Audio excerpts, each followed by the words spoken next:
Пайғамбар заманда аға іні бір туысқан екі жігіт болды. Біреуінің аты Хамза, біреуінің аты Лумза. Өздері жалаңаш, кедей, ішер ас, киер киім аз. Бірақ мінездері оңды, қыздан қылықты, екі аяқты адамзаттың жорғасы намаздан қалмайды. Намазға жұрттан бұрын келеді, жұрттан соң шығады. Егіз қоздай жарасып, жұрттың көзіне түсіп, аузына ілінді. Сөйтіп жүргенде, Ан Хазіретіміз бір соғыстан түскен олжа үлестіргенде, екеуіне екі қара қой берді. Мүбәрак алақанымен қойдың арқаларынан бір-бір сыйпап, екі қара қойды үйлеріне алып барды. Қойлар бұты толған бұлақ болды. Бүгін қырқса, ертең жүні өсіп шыға келеді. Құдайдың құтты күні қырқатұғын болды. Киім тамаққа мол жарыды. Бұрын жоғында екен, ішіп, жеп, киім дәнденген соң, байлық жақсы екен ғой деп, баюға құмар болды.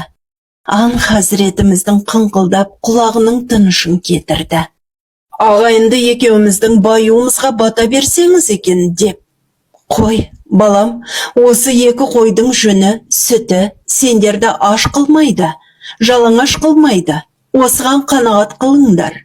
Бай болған қарабайдың не болғанын құлақтарын естімеді ме? Деп еді. Ондай-мұндай сөзге тоқтамады. Хазірет Оспан да бай, Сәдуақас да бай, Ғаббас да бай.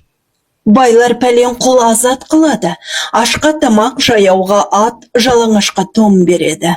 Оның сауабын өзіңіз айтып тауыса алмайсыз.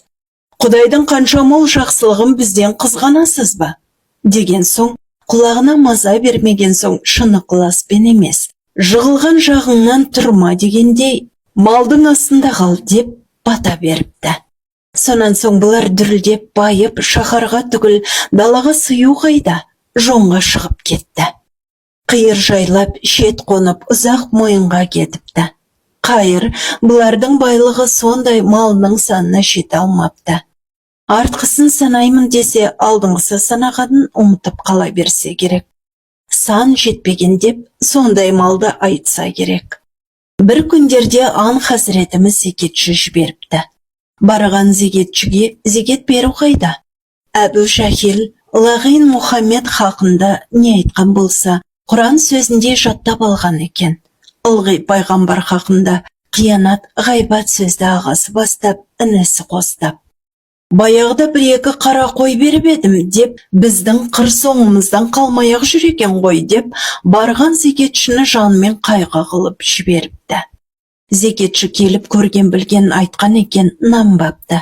Нанбаған себебі мұның алдында бір жұртқа зекетші жіберіп, ол зекетші барған жерін жамандап, қиянаттап келіп, пайғамбар соғыс ашуға аттандырып, бұлар барса, алдыңғы сөз жіп-шикі өтірік шығып, соның хақында жалғаншының сөзіне нанып, арандап қалмаңдар деген аят келіп отыр екен.